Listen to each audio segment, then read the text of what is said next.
Content warning.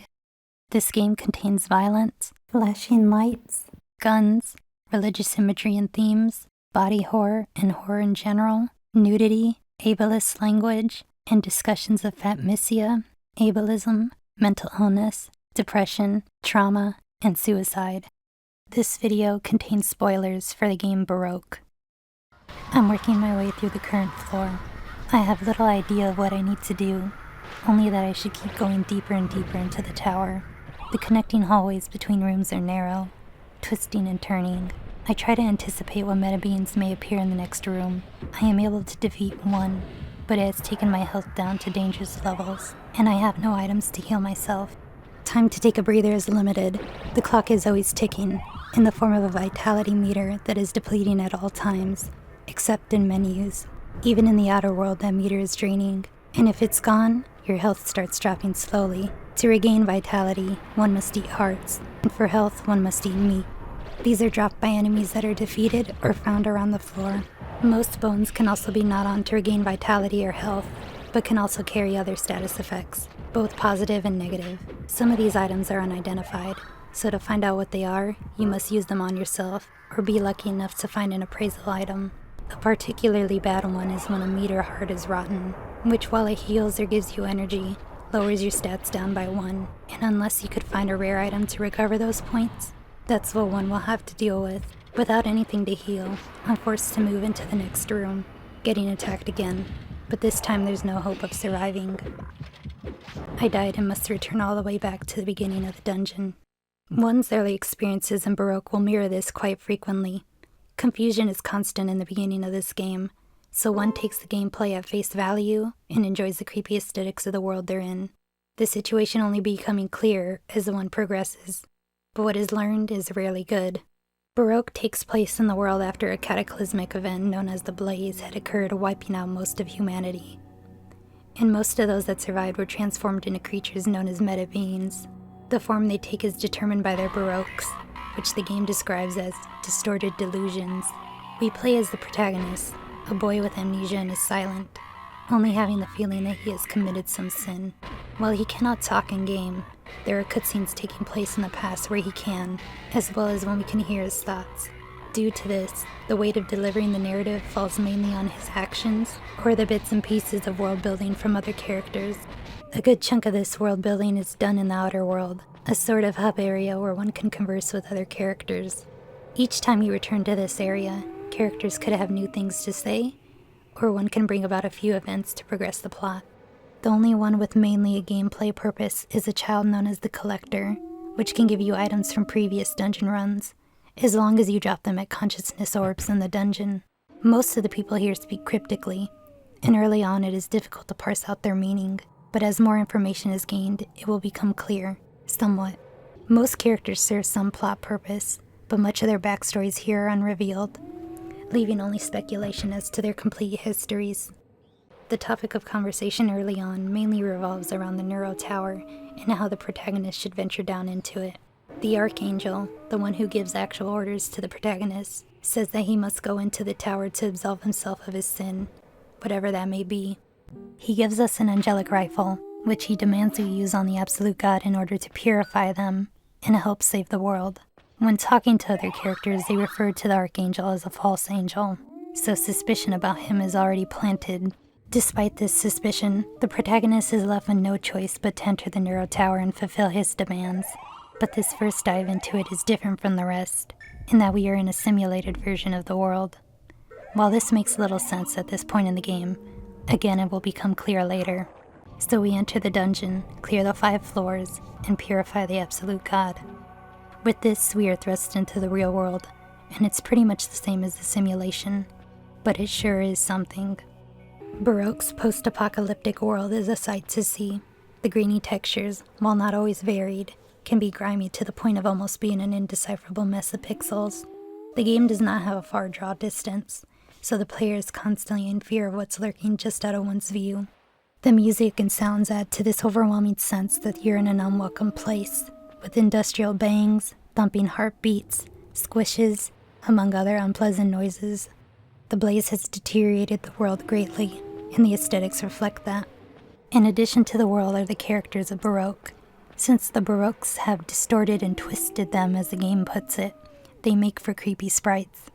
Well, for the most part. Since the game frames the meta-beings as humans who have transformed into scary monsters, one of the designs stood out to me as particularly in bad taste. The Bulgur. The Bulgur character design essentially frames their fatness as what is to be feared here. This is made even more apparent when it uses a bodily function typically associated with fatness as a weapon. One of their attacks is literally farting onto the player, causing the darkness status effect. It's yet another example of a game portraying fatness in a negative light, and its inclusion only serves to perpetuate that stigma. Unfortunately, Baroque falters further with how it handles meta-beings and other characters. In the story, most characters along with meta-beings have transformed into their current forms due to their Baroques, or distorted delusions as the game describes. The character Longneck's Baroque is clearly shown to be depression and regret for some action which is unspecified in this version of the game. This is why his neck has grown, so he doesn't have to see what wrongs he has committed. In the meta-beings case, they are given little context to what their Baroques specifically are, and this is due to them completely losing themselves to their delusions as the game describes, making them violent. The Baroques are essentially stand-ins for trauma and mental illness, ones that eventually twist and distort people as the game says. The idea that one's mental illness takes away someone's humanity and makes them violent, as seen in the case of the meta-beings, is one that is sadly common in horror plots, and Baroque goes all in on this to disturbing degrees. Later in the game, Longneck eventually becomes suicidal and buries himself into the ground, wishing to kill himself so he doesn't have to face what he has done. What then happens is that the protagonist actually helps him commit suicide by killing him, or letting him die naturally in order to retrieve his idea sephira, the core of a person.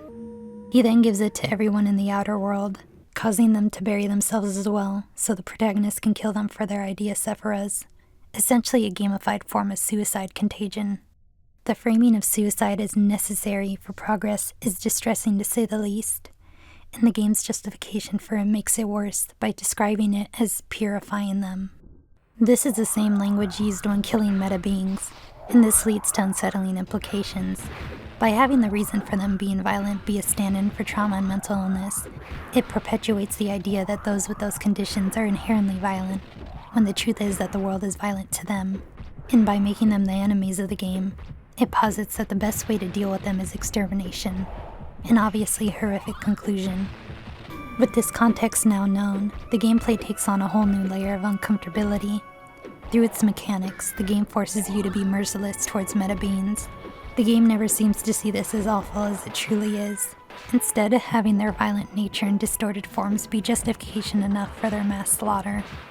There is no empathy for these people, only using their conditions to reinforce that they must be exterminated.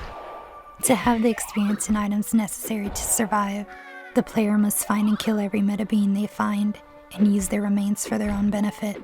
The only ones who are spared are people who offer plot significance, or benefits if kept alive.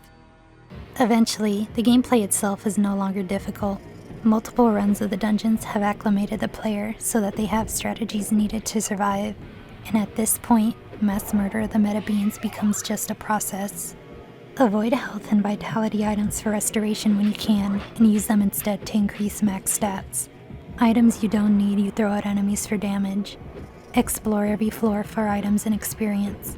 Some meta-beings can be backed up from to avoid half of their attacks. Some can be circle strafed to avoid all attacks. Others can be lured around columns to avoid attacks. The player can also take advantage of the protagonist's weapon swing having an actual physical presence by stopping it early by hitting a wall, allowing for quicker attacks. There's no empathy for these people. The protagonist doesn't care. He has become used to the world the way it is. Whereas most other characters aren't afforded lengthy backstories, the game goes to great lengths to give the protagonist one.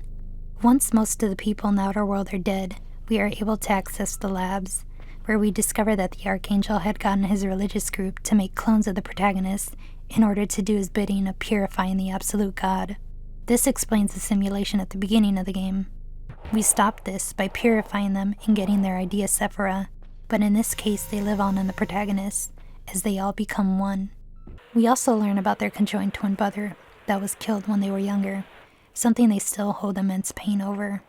We also find out that the blaze was not caused by the protagonist, but the Archangel when he separated the protagonist and the Absolute God when they tried to fuse before the game takes place. This switched the protagonist's ability to speak and the Absolute God's ability to purify with each other, as well as causing the blaze. The Archangel tricked him into believing he caused it, but in the Neuro Tower we soon learn what his grand plan was. Revealed by Dr. Angelicus, someone who worked closely with the Archangel, when the Absolute God had started the distortions, he extracted pain from them and created the Littles, beings of pure pain. The bullets in the Angelic Rifle are the Littles, and when shot into a meta being, breaks them, leaving only their idea Sephira behind. The Archangel had done this to anesthetize the Absolute God and then purify them, so he could fuse with them and become God himself. We find where the Littles are held in the Neuro Tower and purify them.